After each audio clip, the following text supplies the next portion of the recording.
Hi, happy Friday, everybody. Welcome to Survive to Thrive. Super excited to be here. Let's get started.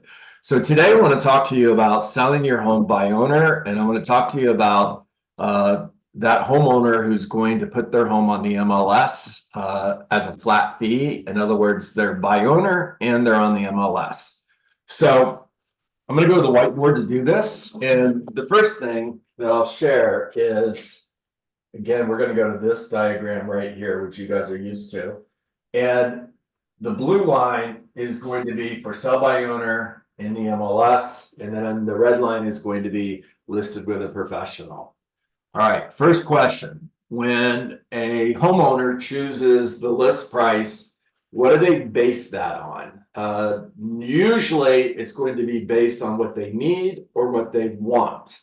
So let's just say we've got for sale by owner 123 Main Street, and their price is $525 based on what they want or what they need. All right, we have 0 days on the market, 30 days on the market, 60, 90, and we'll go to 120 out here. Now, the first stat that I want you to write down is, sorry guys, the first stat that I want you to write down is 75% of for sale by owners will hire a realtor before their home sells. All right, it's a fact. You can do your own research. Again, it's a fact. Now, usually the time period for that is somewhere between 60 and 120 days. Now, if you have a for sale by owner who says, well, I'm just going to put my home in the MLS as a flat fee, it is in the MLS. It is available to real estate agents. However, it's still a for sale by owner.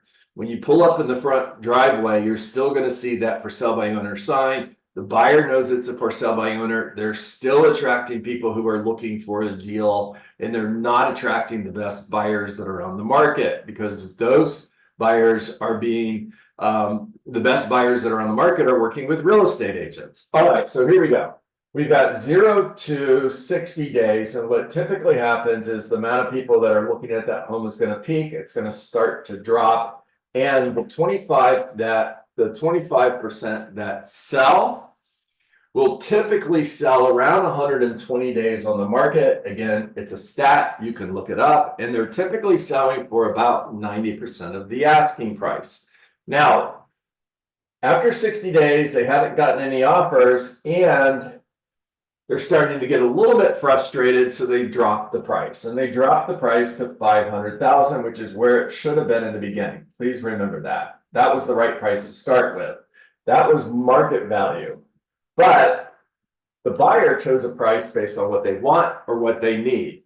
Now, 120 days out, that home sells at 90% of the asking price, which means they sell for $450,000. Now, here's the problem with that for sale by owner who decides, okay, I need to hire a professional.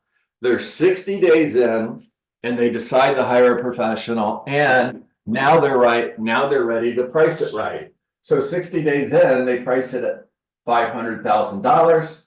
They price it with a real estate agent. And here's the challenge with that. The challenge with that is it doesn't go back to 0 days. It's going to show up in the MLS 61 days on the market, which means they've missed that window of opportunity. And typically, that home's going to sell 30 to 60 days based on the market. The market could be longer, it could be shorter, but let's just go with 60 days, and real estate agent gets 98% of the asking price. So right around here, they're selling that property for $490,000, but they sold it for $490,000 in 120 days. All right, now let's say, and I need another color. All right, we're just going to go with black. All right, let's say that they start with a real estate agent at $500,000 day one. And they're attracting the best buyers on the market. And because they're in the right price range, they're in that zone where they need to be in order to attract the best buyers in that window of opportunity. And because they sell in 30 days, they might get 505. They might get 510 because they're priced right. They're attracting the best buyers. And now buyers are competing for that listing. But let's just say that it's sold for 500,000, full price. All right, so they got $500,000 versus 490 or 450 on their own, or based on 490, let's go to another color, 490 with a real estate agent, but they waited 60 days to put it on the market, so they got $490,000. So as a buy owner, they lost $50,000 selling it on their own. As a buy owner that turned into a listing, they lost $10,000 by waiting 60 days to hire a professional like you. And they've also got this additional holding cost between 30 and 120 days. That's 90 days or 3 months times, let's just say, an average of $3,000 per month. So they've lost another $9,000 selling it on their own. And I guarantee you that if every single for sale by owner knew this was going to happen, they would make a new decision based on new information. Logic makes us think, emotion makes us act. So the conversation that I've had with you so far is all logic, which is good. And the emotion is, where are you going when your home sells? I'm moving to Atlanta. Got it. What's important about Atlanta? Well, I've got family there and I want to get close to my family. Understood. And when would you like to be there? Oh, I want to be there by August. Why is that important to you? Because my children are in school and that'll get us to Atlanta in time for the kids to start school. Okay, got it. Now, if it takes 120 days to sell your home, are you going to be in Atlanta by August in order for your children to start school? And are you going to be with your family? And the answer to that, guys, is going to be no. Now, your follow-up question is, if that were to happen, how would you feel about that? The answer to that is not good. Okay. What if the market shifts between now and 120 days from now and there's more homes on the market and it's actually harder to sell your home and maybe even the prices start to come down? So we're not talking 490, 500 anymore. Maybe now we're talking 480, 485, and you actually got less money for your home than you wanted to. How would you feel about that? Is there a price at which you can no longer afford to sell your home? If the market got down to that price, and not only are you not in Atlanta by August, you're still in your home a year from now. How would you feel about that? And what if this market is like the market we saw in 2008, 9, and 10, and the values didn't just drop, they dropped to over a period of 4 years. It took another 4 years to get back to where they are to where they were in the beginning. And what if you were looking at 8 years from now in order to sell your home? Your kids have already graduated from school.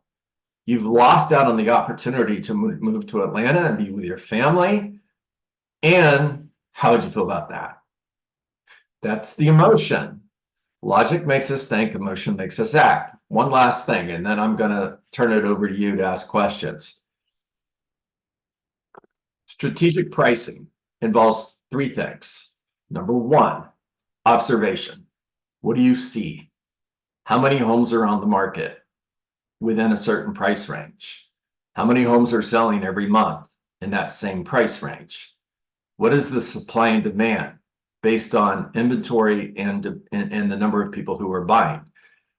What's the average days on market today? What is that compared to 6 months ago? Now, this is the observation. What the forecast is, based on what you see, where are we going? And then the third part of being a strategic pricing professional is mastering the art of persuasion.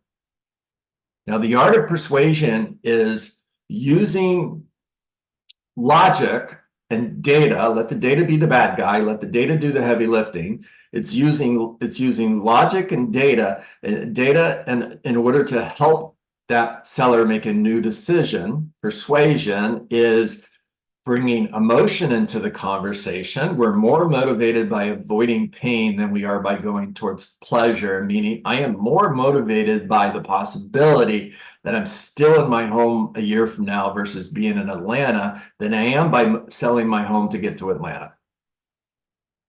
All right, talk to me.